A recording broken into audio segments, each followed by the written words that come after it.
Everybody, and welcome to Manufacturing Matters, where we talk about the technology and trends that are shaping the global manufacturing industry. I'm your host, Winn Hardin. Today, I'm with my good co-host, Aaron Hand from Tech B2B. How you doing, Aaron? I'm doing good. Beautiful. And we're lucky enough to be graced with Kence Anderson, CEO and founder of Composabl AI. Is it still appropriate to call you an AI startup at this point, or? I think so. I mean, I more would think of it as a more broader controls and automation platform. Gotcha. For industrial, but we are an AI startup. Yeah, okay. And we're going to actually, and you're more unique than that. We're going to delve into that a whole lot more on the intelligent agent side, so I look forward to that conversation. Nice. But Aaron, you want to kick us off?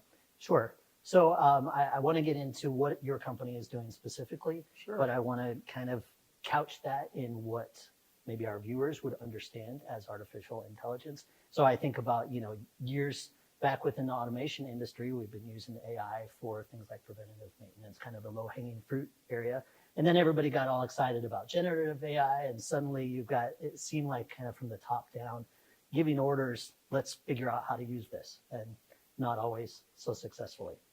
So getting into autonomous AI agents in the realm where you are, kind of explain where that takes us and how it's different from what's been going on. Super interesting question.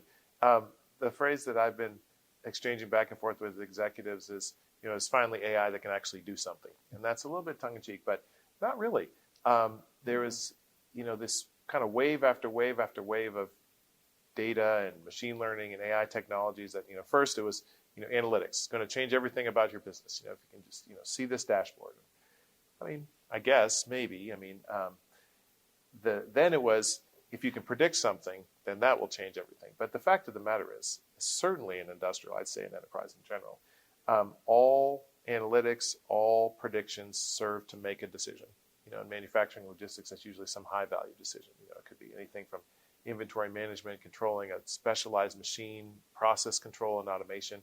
And so we're talking about using AI to actually make the decision, in the closed loop. And, in engineering, we call it closed loop control, or optimization decisions, which is a little bit full circle because a lot of folks in industrial will say, well, we've been doing automation for a very long time, and that's true. The ID controller was invented in 1912.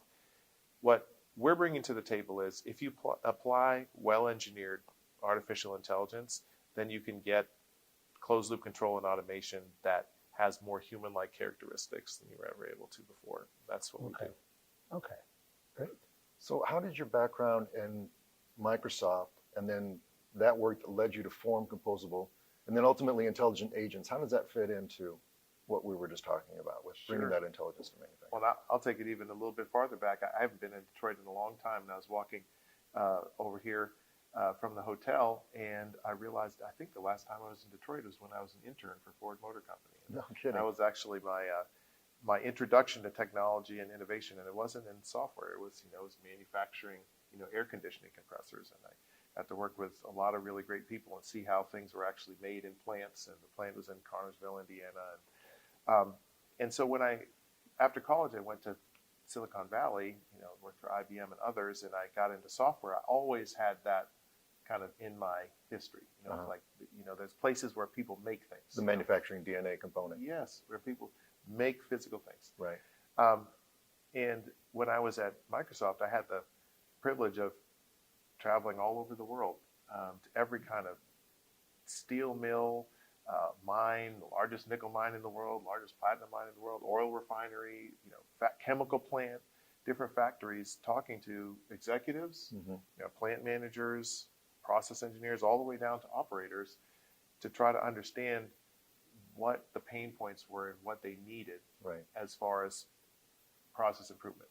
And what I found was it was kind of very different than what kind of the tech narrative was, which is, well, if you just gather all the data and if you measure everything, then you'll be able to analyze things and then predict things. That's not what I found. Right. What I found was very, very high value specialized skills that took people 10, 20, 30 years to master, and no way to automate them whatsoever. Very little opportunity to kind of capture and codify them and then use them to help people go along their way.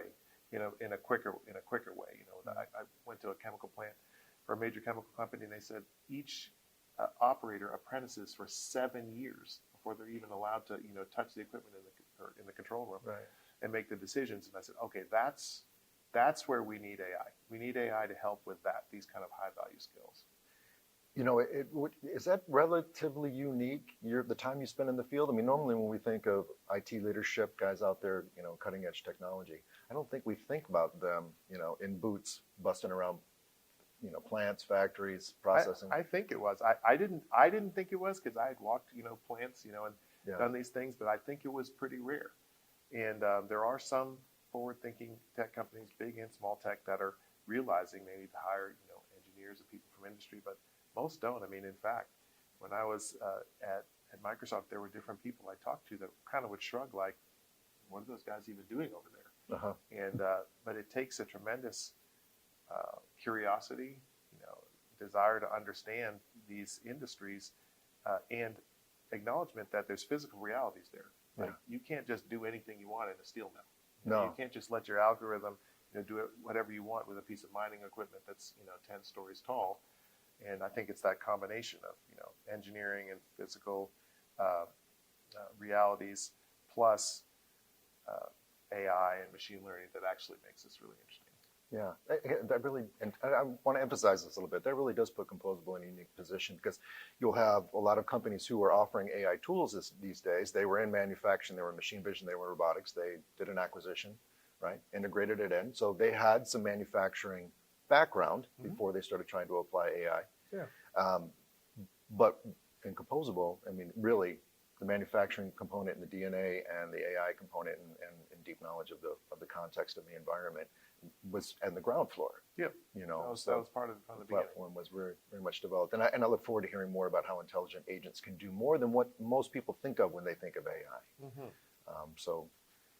Yeah, and actually just a comment, having covered the manufacturing side of the business for so long, there's still a great deal of animosity from the guys on the factory floor about IT, for example, that they don't even understand. If your network goes down, maybe your email doesn't go through, but if their network goes down, they've just dropped a whole bunch of product. Right. So we had listened to you speak at A3's conference in the fall on AI and smart manufacturing. So just some really interesting case studies that you had.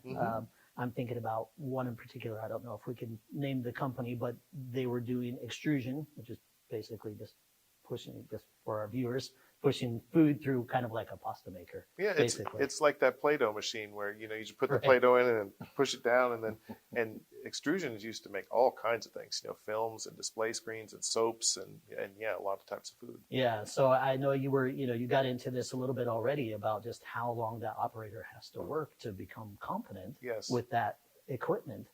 Tell us about what you were able to do with your agent. Yes, so. And this is a very common story. It's a very common outcome to this kind of work that we're doing. Almost every use case I've ever worked on, there's at least $1 million of ROI on the line for a single-digit percentage improvement in the KPI. It's most commonly 10 million. It can be up to 100 million depending on the industry that that's you're dealing annualized with. basis, basically. Yes, annualized basis, absolutely. And it usually takes the operator almost exactly 10 years to be good at that. So these things require practice. So you're never going to just look at data. It's almost silly when you think about it. It's like who would think of going into a factory and just looking at a bunch of data and that's going to teach you how to do something? It's like, just read a bunch of data about football and I'm sure you'll be a great coach. Read a bunch of data about chess. I'm sure it'll work out well for you. And that's how it works in factories too.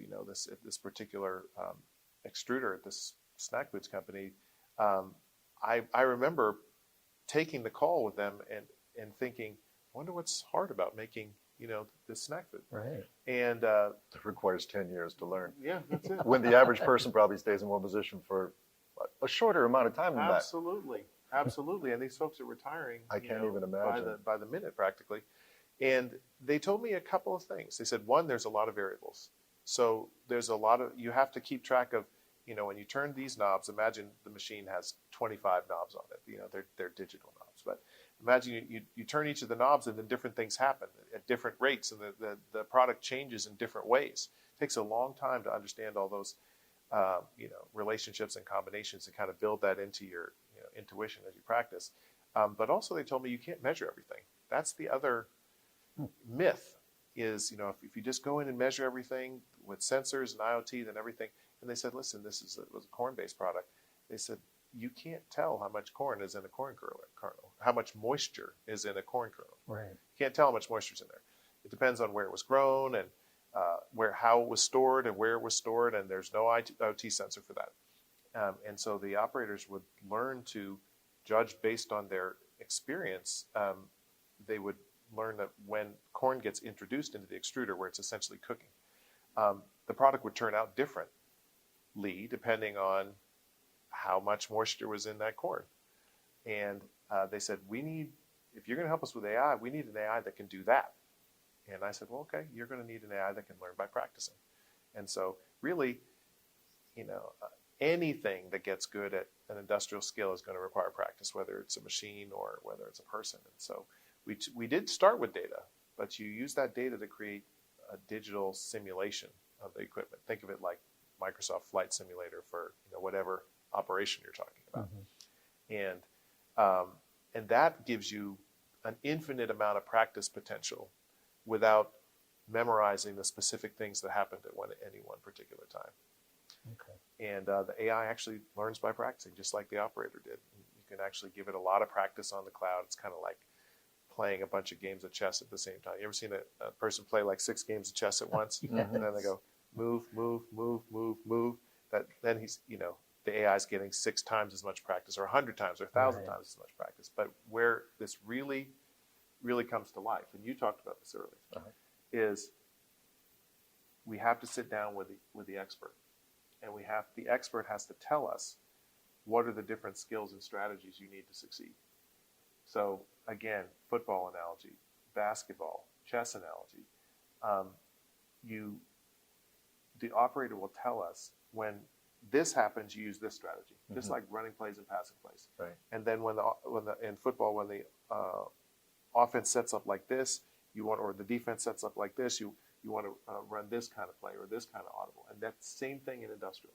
I think it's the same thing for any kind of complex skill. Right. There's different skills and strategies. And we use those strategies to build different agents that learn each of those skills and strategies. Imagine an agent that learns this particular running play, this particular passing play. And in that extrusion example, there were 6 specific strategies that the operator said, I promise you, if you do not learn these strategies, you are not going to get good at this right here. And the operator even told us how to arrange those strategies, like which ones are in hierarchies. Some were in sequences. Some use this strategy until this happens, use this strategy until this happens. Or if you're in this kind of condition, just use one of these strategies. Right. And so you end up with this kind of playbook or this knowledge graph of these skills and strategies and a team of agents that work together to accomplish the task. We tried other AI techniques and got marginal results. But when we applied this kind of skill-based, expertise-based, practice-based methodology, certified as an expert operator. Wow. Kence, how would you differentiate an AI intelligent agent from standard AI deployments? What makes it an agent, an intelligent agent? That is a great question. One of my favorite distinctions I like to make is the difference between perception and action. Most of what people are talking about in AI these days is actually perception, which isn't a bad thing. You need perception. It's kind of like the rods and the cones in your eyes. So your eyes are light sensors, but it's the rods and cones in your eyes that help your light sensors detect what's happening, and identify objects. Right. Predictive maintenance, computer vision, all those things are perceiving that something is happening. That is a part of what needs to happen, but the real moneymaker is deciding what to do. Right. And I would argue that any perception goes with deciding what to do. The only reason you have perception is so you can decide what to do. Absolutely. And so agents are the deciding what to do part. Okay. And a team of intelligent agents might have perception in it. Like that extruder use case, there was a computer vision system that was able to look at the food items and perceive exactly what the shape and size and all the quality metrics were just by looking at it instead of an operator taking manual measurements. Right. That's important, but that doesn't make the product. What makes the product is controlling that piece of machinery. Right. And so the team of agents, the multi-agent system as we now call it, had the perception AI in it, and it had this team of agents that actually take action. And so it was able to do what an operator does: take perception, translate it into action, and produce results towards the goal. In that corn extrusion application, did you find, because I'm going to assume that if it takes 10 years to acquire a skill set, they're using all their senses as well as the data that's coming from the machine. Do you find that the process is providing the data, sufficient data for an intelligent agent to take action? Or do we say, okay, what we're seeing is the humans are using 2 or 3 other things, whatever the humidity is in the air, the contextual environmental conditions? The answer is both. So I'd say maybe 60%, 70%, 75% of the applications I work on, almost everything you need to be an expert is already being measured. Okay. But this is where the advanced IoT sensors and things come in, is so many times an expert operator will tell me, no, hold on a minute. Unless you can see this or you can hear this, you're not going to be an expert. I'll give you 2 examples. Right. National Oil Well Varco, expert machinist, his name was David Lawrence, and we were in their machine shop and foundry, and he was explaining to me, he said, you know why I'm better at this than all that software and all these folks over here and there? Because I hear the sound the tools make as they're cutting the metal. 100%. And he said there's 16 different types and 16 different sounds. And of acoustical signatures. You got it. Yeah. And the AI that I designed, it identified 9 different ones. So there was a perception part, that would take a microphone signal, and to be fair, that microphone sensor wasn't there before. So in order to do this, they had to install a microphone. Right. It wasn't there. And combine that with the data. They did have speed data and flow of the lubricant data and all that kind of thing, but they didn't have microphone data, and the perception part of the AI would identify which of the 9 sounds are being made, and then the control part, the AI, would make the decision on how to control the speeds and things. I'll give you another example. I was in a steel mill not too far from here in Indiana, and they were coating steel. So you coat a sheet of steel by dipping it in a pot of molten zinc. And it comes out, and the operator kept looking out the window. It's called a pulpit, this kind of reinforced control room. And I said, what are you looking at? He's like, I'm looking at the patterns. And it would have different patterns in the light. Like there's one they call a fish pattern or a rainbow pattern. Okay. And he had all these beautiful diagrams and real-time sensor measurements, but he needed to combine it with those patterns that he saw in order to control correctly to get the thickness of coating. Awesome. And that's like the drip pattern of the coating as it's coming out of the extrusion. Exactly. It's funny how much manufacturing, at least advanced manufacturing, has to incorporate both art, and technology. And that's kind of what we're talking about here is that creative component that the human brain brings together. And I think it's not like you were saying in the case of the corn extrusion. Well, we had to tell them they had to put a hyperspectral system in there to measure, water content, as it's coming into the system. You may need a little bit more IoT sensors, but it doesn't have to be a super expensive or complex fix. It just, if you want an agent that's going to work, again, I want to come back to that ground truthing. Yes. That understanding of process and manufacturing, and this awareness that there's more involved than a machine or a robotic arm with a screwdriver on the end doing whatever it's doing. 100%. I like to call that more human-like decision making. Yeah. It's very, very common that an operator is looking at a color change. I mean, in mining, looking at the different colors of the ore represents different hardnesses. That's something that's also hard to measure. Is the hardness of rock. And so if you're mining gold or platinum, the rocks around it that it's in are going to be of radically different hardnesses. And one of the proxies that folks use on these lines, manufacturing lines, is to look at the color. Right. And if it's this color, it's probably this. If it's this color, it's probably that. People look at colors with chemical changes, the size of bubbles, in the zinc manufacturing process. Right. There's this one part of the process where you have to look at the foam that's being generated. So there is a lot of visual and auditory identification. That's awesome.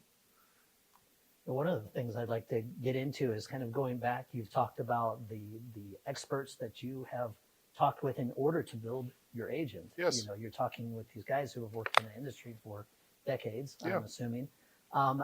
How do they feel about this conversation in which you are trying to learn how to do their job? Yes, I want to tell you a story about, it was actually that chemical plant I was telling you where it took 7 years to train and become an operator. And they brought me in and I was having a great time. I love learning about, these new processes that, I'm an engineer at heart, these new processes that I haven't known about. And I was wondering, I was thinking, when is the shoe going to drop? And, I'm going to realize these guys don't want me here. It's like, oh, this guy's coming to take my job. And we sat down for lunch and there was this gentleman who, he started off as what they call a junior maker. That takes 2 years of apprenticeship and then 7 years to become a senior maker. And then he started looking after multiple plants. And now he was kind of ran optimization for all the plants. And I said, how do your guys feel about this? And, aren't they, afraid or paranoid or angry that I'm here? He said, let me show you something. And he pulls over this clipboard and all it had on it was a list of names. It's 2-column table, names, numbers. And he said, you know what these numbers mean? The numbers are how many hours it took to complete the changeover. So the whole thing that they brought me in for was the control system this was actually another extruder that makes films that go on your computer display. And the extruder is like as long as like 3 football fields or something, the entire process. But they said they lost my train of thought. the film processing, the numbers, the Yes, list. thank you. Yep. Thank you. Changeover. The changeover. So the whole reason we were doing the AI was because only a human could dial in the process during the changeover. And until you dialed in the process to the point where the quality was good, you're literally sending the product to the grinder, literally.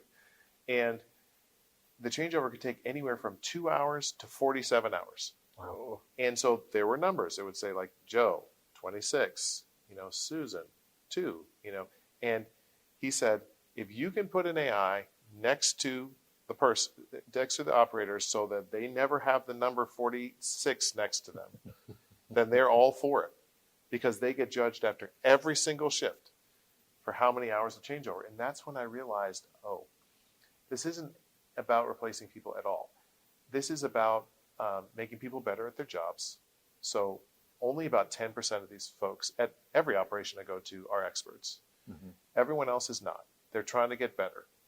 And the experts want to be freed up to do other things. They want a second opinion. The AI can totally give them a second opinion. We use this all the time. That's why we use like Google Maps and Waze. Like we're getting a second opinion. And it also frees them up to do a bunch of things that they really should be doing that only experts can do, that they end up getting dragged into, these kind of normal operations. Mm-hmm. And that's my favorite part about this is when I first got into this, I thought, oh my gosh, what am I doing? And then I realized this is filling a crucial skills gap. Not to mention the fact that the younger generations don't want to have anything to do with being in a factory. And one hypothesis I have, and I really hope this is true, one hypothesis I have is that if you give young engineers, and maybe even, folks that would go into a skilled trade, the opportunity to work with cutting edge AI and say, you're going to get to work with AI agents, and you're going to get to teach AI agents how to perform high value skills, that will be a draw for people who are going to come and work in the factory anyway. Right? Yeah. We're seeing that across the board in terms of technology being a culture builder, as opposed to an unknown, especially for the newer generations. There's definitely shifting expectations about what a job is and what it should entail. And 100%. Do you find how often is Composabl successful when a project? Now, and I'm sure you're evaluating the projects early on and saying, I'm sorry, but this just really isn't appropriate for us to try to. But I mean, like Gardner claims that up to 85% of AI projects fail. I think your success rate is going to be well beyond 15%. And I'd love to hear what tips you would give to the audience. Oh, that's good. So success is tricky to measure. Right. The first tip I'll give is identify clear benchmarks. Right. So that's how you keep from becoming a science experiment. And so I've seen it all, from my work previously in Microsoft and now Composabl. I've seen benchmarks getting moved. I mean, I did this project years ago where a CTO of a large, industrial company for a business unit of a large industrial company said, we have this particular problem. The PID controllers aren't working very well. We beat the PID controllers by like 70% on the benchmark, but they wouldn't lock in the benchmark. And so Mission creep? Yes. And there were folks that felt this actually is more common than what's more common than operators feeling defensive is engineers feeling defensive about the technology that is their kind of baby. Sure. And sure enough, the goalpost got moved and the statement got simplified. So it looked like by the time we were done that we only beat the PID controller by 7%, even though we beat it by 70% according to the benchmark, because the complex scenarios, which is why we brought in AI in the first place, were taken out. Now, I remember having a conversation with that executive saying, please don't do this. This is a waste of both of our time. Right. Because you brought me in to solve this problem. So if you identify the benchmarks clearly up front, then it's much easier to compare and contrast. I don't like to play games like this technology is better than this technology. And here's why. That's not how engineering works. So it's like, are nails better or are screws better? Well, it depends on what you're doing. Yes. If you're building a home and you need 10,000 fasteners to be inserted very quickly, where there's not a huge amount of strength required. Right. Or thermal expansion or other components. Then nails are clearly the better choice. Absolutely. But if you're dealing with metal, if you're dealing with, the need, for much more strength of, adhesion in the joint, then screws are better. So that's how engineers think about things. What's the right tool for the job? Exactly. But sometimes we can get very defensive about whatever technology that we're kind of interested in, maybe because it's new, or maybe because it's exciting, or maybe because we spent 30 years working on it. And what I always try to help people understand is if you set a benchmark, I have a 3-step process. After you set your benchmark, 1, you decompose your task into skills. That happens by interviewing the experts. Right. The second thing is then you decide how these agents or skills should work together, pieces of the process. And then third, and only third, do you choose the right technology for the job.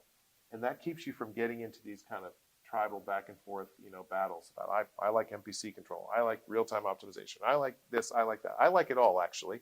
I like screws, gears, also I like all sorts of engineering components, and we'll engineer the right thing for the job. Yeah. One more thing I'll say about KPIs. Sometimes KPIs are complex. It's really difficult to distill down to one number sometimes, how to measure a particular process. But you've got to do the best you can. You got to put a stake in the ground so that you can show that this beat a particular benchmark. Now, what I find is if you go through that process in a genuine way, and if you pull in the experts, both the engineers and the operators, in a curious way, then you'll end up with a system that everyone is happy with expanding on. So let me give you one example, if I could. Sure. This is is that talking about the importance of early collaboration amongst disciplines? Is that part of it? 100%. Okay. 100%. We deployed an agent in a factory in Ohio for a glass manufacturer last year. So I would consider that successful. That stat you're referring to is really talking about things that get built but never deployed. So that's definitely one benchmark. One key milestone is it fit for deployment? Did someone certify that this thing is ready to work in the factory? And we did that by taking data, creating a simulation, just like I told you, but interviewing experts, same thing as the extrusion example. This is a very different process of making glass containers, and it had never been automated before, ever. And he told us about the agents and the skills. We put it all together, and at the end, there were 6 deployment tests. So we put it in the factory. We actually connected it to the real equipment, and each time, just like you would, evaluate a new operator, it got an evaluation, a very detailed evaluation, and then we improved it. All along the way, the engineers were involved. They were driving the process, and the operator, same as Alex, was involved, drove the process. And on the 6th deployment test, 1, it taught him something that he didn't even know was possible. these are huge state spaces. I mean, you can spend your whole career exploring and still learn new things about how the machines work and operate. Absolutely. And then they certified it that it was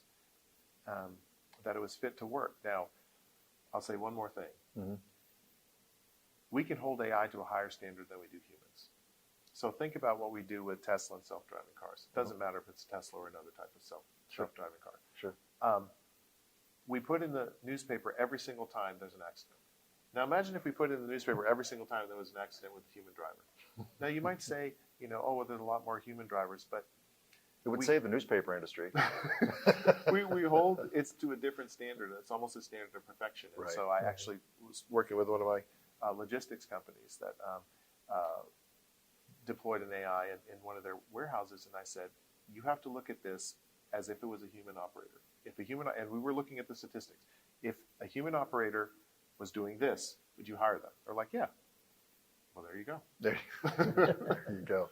And it's interesting because all too often we hear, it's okay, the C-suite has decided, has told us we need to use AI somewhere, right? So Right. the company in the engineering department starts looking for a use case, give it a large enough data set, turn loose the AI deep learning algorithm, and Right. somehow magic will come out on the back end. But what you're describing is a much more strategic, analytical, serious process, fully aware that their human components have to be taken into consideration every bit as much as the technology and the data that's available and these other, with iterative development, and not just of a model, not just iterative development of a model, but optimization of a process. Yes. Usually bringing together lots of different technologies. 100%. So, I mean, it's back to what automation and integration has always really been. Yeah. Right. Which is applying so many different disciplines to best effect.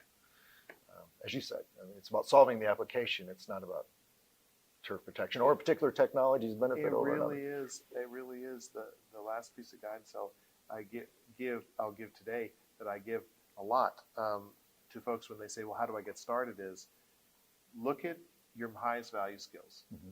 So what is the skill that if it disappeared because of retirement, your operation would stop? Right. Okay, start there. Yeah. Then cross-reference that with a higher ROI application. That's where you want to apply. Yeah, it doesn't matter, whether it's generative AI or deep learning or computer vision. It doesn't matter what kind of AI.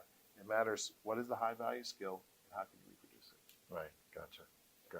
So that does get at a question I was thinking about was, what is that first conversation with about whether or not Composabl should even be involved in a process. So you've outlined there what makes the most sense for them, I guess, operationally. Mm-hmm. Are there jobs where you would say, no, I don't think this is really a good fit for AI? We can't get the data in, I guess? Yeah, that's a good question. There are, one, and this is exactly where we started, where you asked if we were an AI company, and I think of us more as a multi-agent system company or a controls company, because I really got tired, actually, when I was at Microsoft, of having these debates of, is this an AI problem? That's right. is this a gear problem? Is this a screw problem? Is this a nail problem? Even though there are Problems in life rarely have a singular cause. correct, and complex engineering systems always have multiple components. Yeah. Which is why I talk about multi-agent systems, because you have multiple components together. You could have a piece of traditional automation like PID or MPC controls combined with a prediction algorithm with deep learning, combined in the same system with a deep reinforcement learning, AI agent, right? So yeah. Composabl is really an orchestration platform for how to combine things together.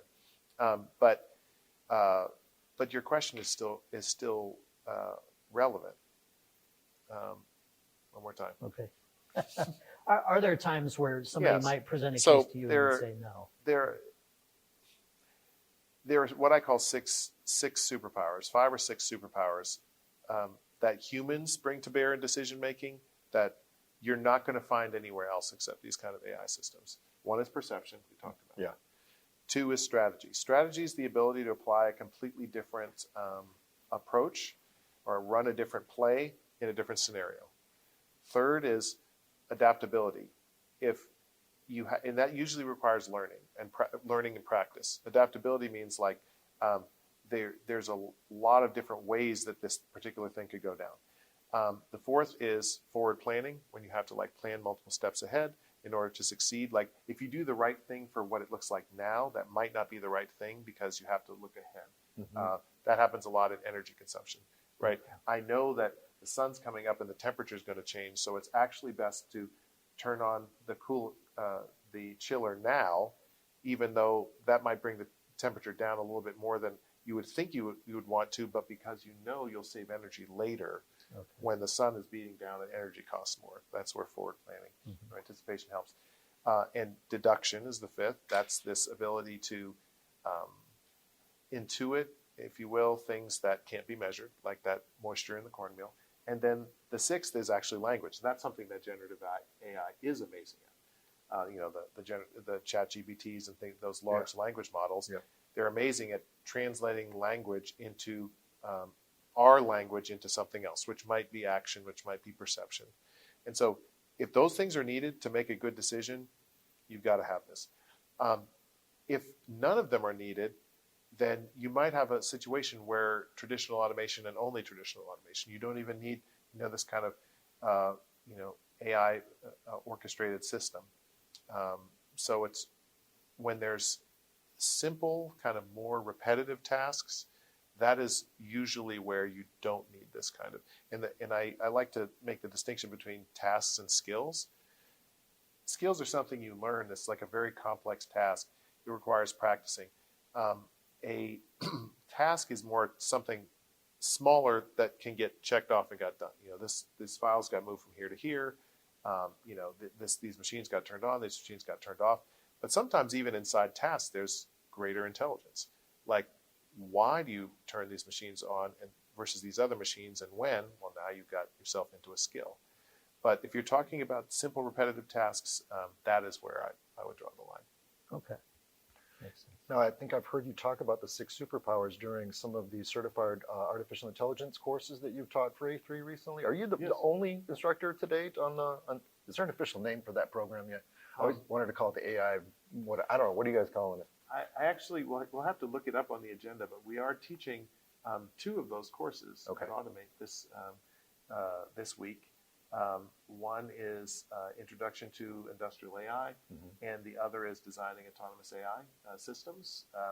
And I will have my head of learning, Sarah Cohen, with me teaching that first class with me, so that's great. But I'll be teaching the second class solo.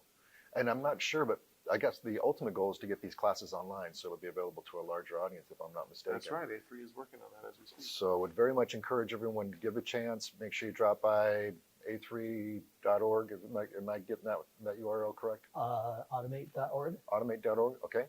And look for the standards and resources available, and you can see perhaps some of Kence's work. If not, keep an eye out for it. If you're not here in Detroit in this particular week, you may not be able to see it in person.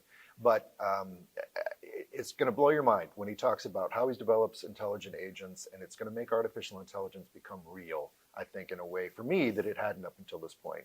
It was still, obviously I don't have the technical acumen that you guys have, but for me, it was still a lot of smoke and mirrors. We're not exactly sure. There's a model, it gets trained, it's a mystery, but the way you break it down for me is how you solve very specific industrial complex processes is awesome, and it's very easy and intuitive to grasp with a little bit of technical background. So I hope everyone will have time for that.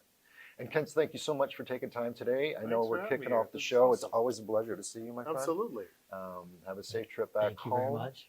And enjoy the rest of Automate. And until that time, folks, thanks for joining us on Manufacturing Matters. If you've got any questions for Kence or for us, bleep bloop those guys below, and we'll make sure it gets to the right person. You can also see past episodes on manufacturing-matters.com or on your favorite podcast episode platform. So for now, do us a favor, subscribe, hit the likes, and be sure to tune in for our next episode when we'll talk more about artificial intelligence, robotics, machine vision, and so many other important topics.